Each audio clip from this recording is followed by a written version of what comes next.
Bab 029. Ternyata seluruh keluarga yang menjabat sebagai CEO di perusahaan itu akan menggunakan kancing baju emas itu. Seperti sebuah simbol tanda turun-temurun jabatan di dalam keluarga.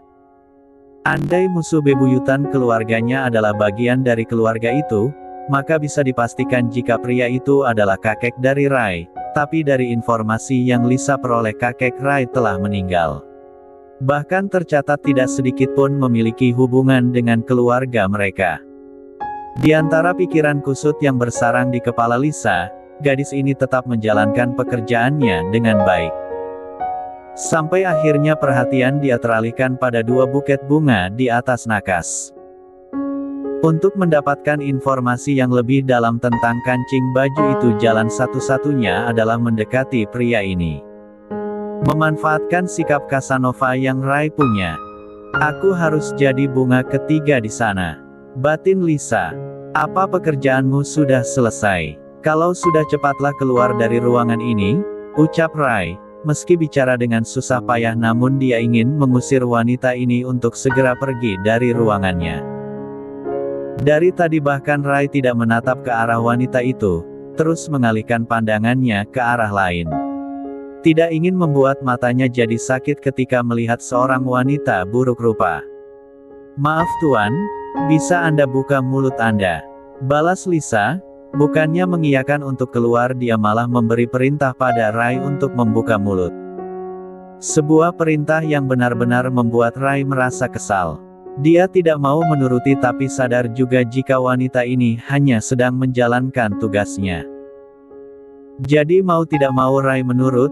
Dia menghadap ke arah wanita itu dan membuka mulutnya lebar, sementara Lisa dengan segera memeriksa keadaan di dalam sana. Melihat lidah yang masih dipenuhi warna putih. Dalam jarak dekat seperti ini, Rai bisa menatap lekat wanita ini, sebuah wajah yang membuatnya ingat akan seseorang. Dek, seketika jantung Rai berdegup. Detak jantungnya bahkan langsung terdeteksi oleh Lisa yang sangat sensitif. Namun Lisa tetap melakukan pemeriksaan. Maaf Tuan, saya akan menyentuh wajah Anda, ucap Lisa lagi. Sementara Rai sudah tergugu, tak mampu menjawab dan hanya tenggelam dalam ingatannya sendiri. Tentang seorang gadis kecil bernama Resa yang telah tiada. Makin dia tatap wanita ini, makin membuatnya teringat akan gadis itu. Rai lantas menurunkan pandangannya, dari wajah turun ke kartu tanda pengenal, membaca sebuah nama yang membuatnya kecewa. Lisa. Dia bukan Resa, batin Rai. Dia diam saja saat Resa membuka salah satu matanya lebih lebar dan menyorotinya dengan senter kecil. Semua pemeriksaan telah usai dan Lisa berniat pamit. Pemeriksaan kali ini sudah selesai Tuan, saya permisi, terang Lisa, lengkap dengan kepalanya yang menunduk hormat. Ambilkan makanan dan minuman untuk wanitaku, kamu yang harus mengantarnya sendiri ke ruangan ini, titah Rai. Sebuah perintah yang juga membuat Samuel dan Tamara sama-sama bingung. Karena bagi mereka perintah itu seolah hanya sebuah alasan agar perawat cupu itu kembali lagi ke ruangan ini. Samuel dan Tamara sudah sangat mengenal Rai. Apapun gerak-gerik pria itu sudah mereka hafal betul apa maksudnya. Baik Tuan, jawab Lisa patuh, sudah biasa dia perlakukan seperti ini. Bukan dianggap sebagai perawat apalagi dokter, melainkan hanya office girl. Setelah Lisa keluar dari ruangan itu, Tamara bangkit dari duduknya dan menghampiri Rai, duduk di tepi ranjang. Apa kamu tertarik dengan wanita itu?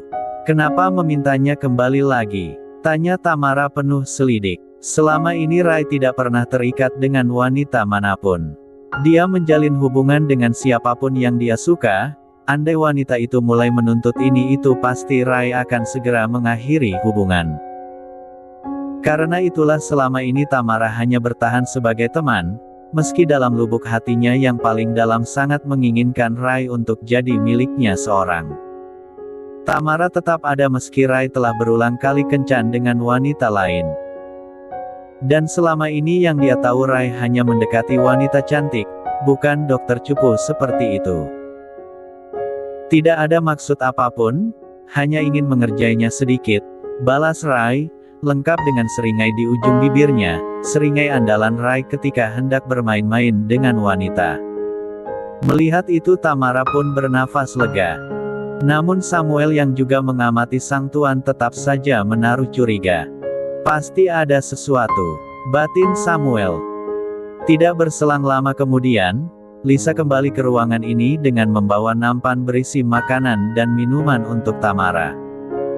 Wanita itu menyajikannya semua di atas meja dan tiap gerakan yang dilakukan oleh Lisa, Rai diam-diam mengamatinya dengan lekat. Dan tiap kali dia menatap seperti ini, Rai seperti melihat wanitanya dalam tubuh wanita cupu itu. "Saya permisi Nona, Tuan," ucap Lisa ketika dia telah meletakkan semua makanan itu di atas meja.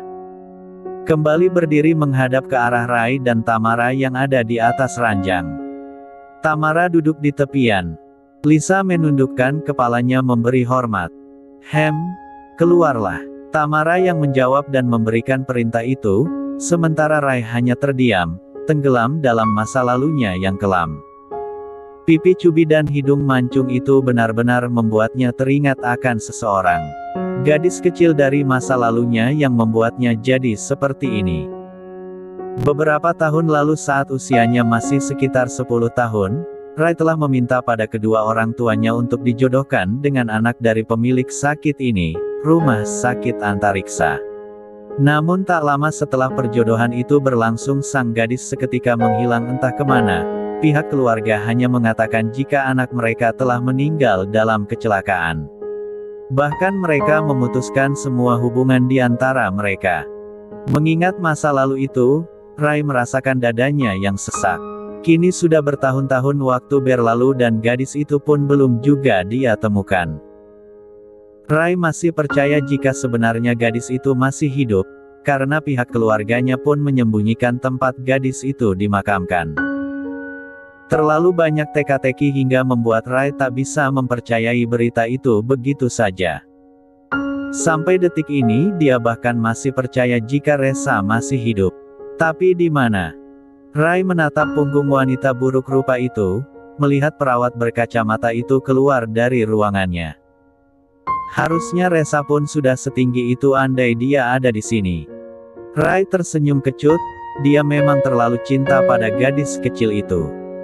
Tapi bahkan kini Rai pun menyadari satu hal, andai benar Resa masih ada mungkin gadis itu pun telah melupakan dia.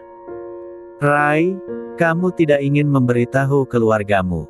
tanya Tamara, sebuah pertanyaan yang membuyarkan semua lamunan Rai, lalu langsung membalas tatapan wanita cantik ini. "Besok saja, hari ini aku hanya ingin melihatmu." Tamara mencebik, Rai memang selalu bisa menggoda dia. Cukup lama Tamara berada di sana, saat hari menjelang sore dia baru memutuskan untuk pulang. "Iya Tuan. Selidiki semua informasi tentang perawat berkacamata itu." "Baik Tuan," jawab Sam patuh tanpa banyak tanya.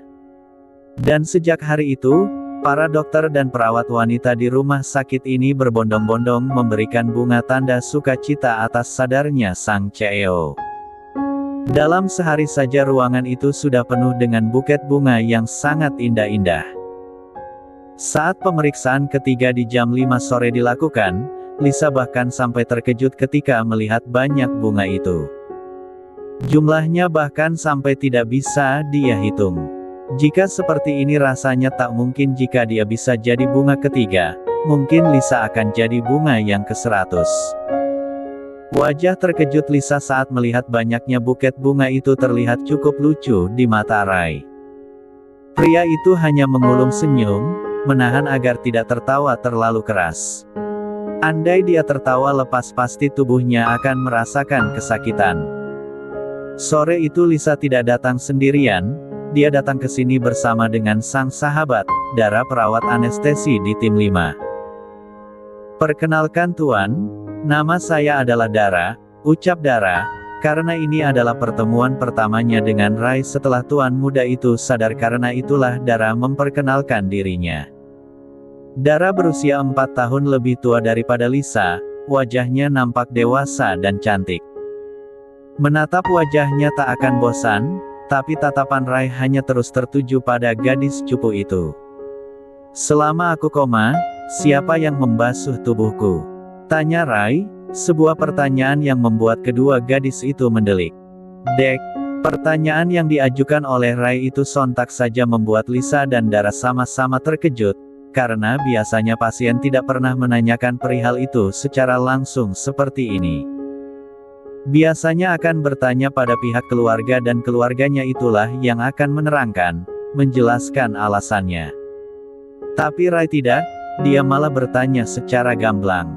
Membuat suasana di sana terasa semakin canggung bagi Lisa dan Dara. Sementara Rai, pria ini malah menatap lekat pada kedua gadis itu, menebak pasti gadis berkacamata itulah pelakunya, tapi Rai sangat berharap wanita cantik bernama Dara itu yang melakukannya. Lalu setelah itu dia akan berkata, jika wanita cantik seperti Dara lah yang pantas menyentuh tubuh sempurnanya, bukan gadis buruk rupa seperti Lisa. Tujuannya Rai ingin melakukan itu hanya satu, ingin menggoda Lisa dan membuat gadis itu marah. Dia ingin lihat jika Lisa marah raut wajahnya akan terlihat seperti apa, apakah akan sama seperti yang ditunjukkan oleh gadis kecilnya dulu. Namun belum sempat Lisa ataupun Dara menjawab, tiba-tiba suara Samuel terdengar memutus tatapan Rai pada kedua gadis itu. Maaf Tuan, sayalah yang membasuh tubuh Anda, ucap Samuel, sebuah ucapan yang membuat Rai langsung tercengang. Kamu? Tanya Rai dengan kedua mata yang mendelik dan tidak percaya, sementara Sam hanya menganggukkan kepalanya kecil sebagai jawaban. Lisa dan Dara mengulum senyum, awalnya memang di antara mereka berdua yang berniat untuk membasuh tubuh pria Casanova itu. Namun Samuel melarangnya, asisten pribadi yang satu itu sangat posesif pada sang tuan, segala sesuatunya ingin dia tangani sendiri agar lebih yakin jika pekerjaan berjalan dengan baik. Karena itulah masalah membasuh tubuh tuannya pun sampai dilakukan sendiri.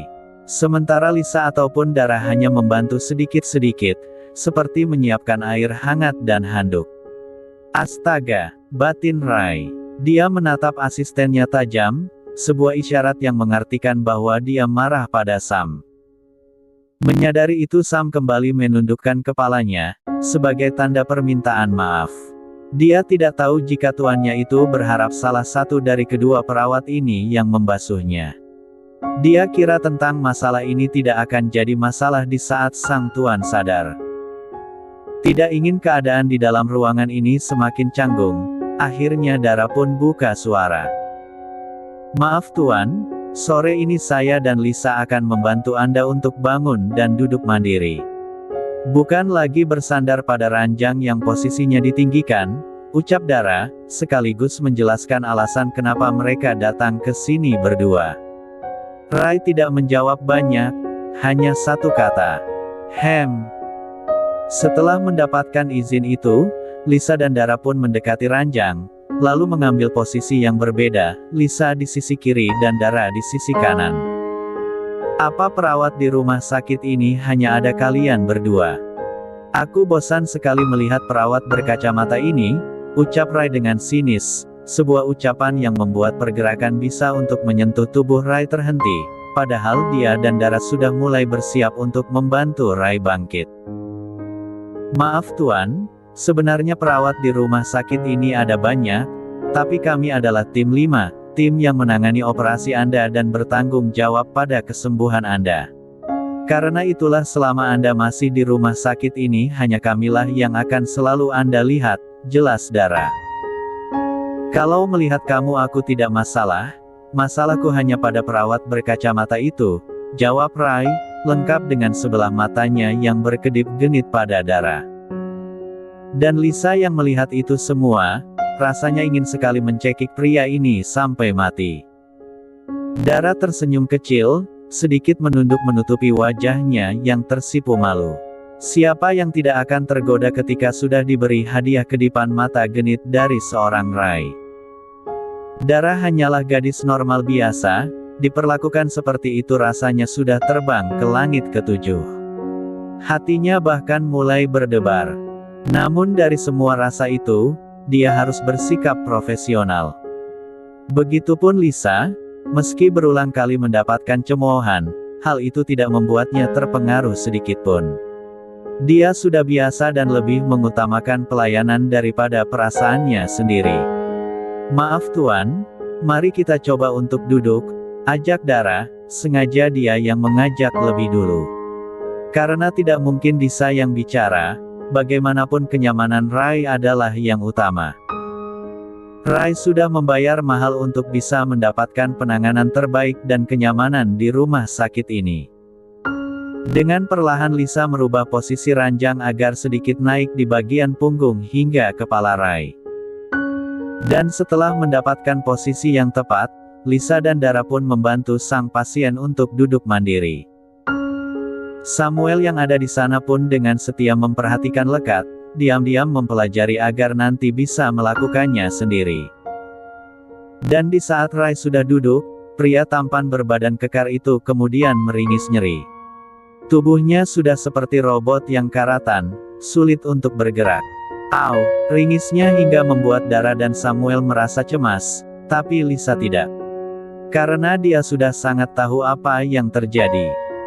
Bukan masalah besar, hanya saja pria ini yang manja. "Anda baik-baik saja Tuan?" tanya Dara, dan dilihat oleh mereka semua Rai yang mengangguk.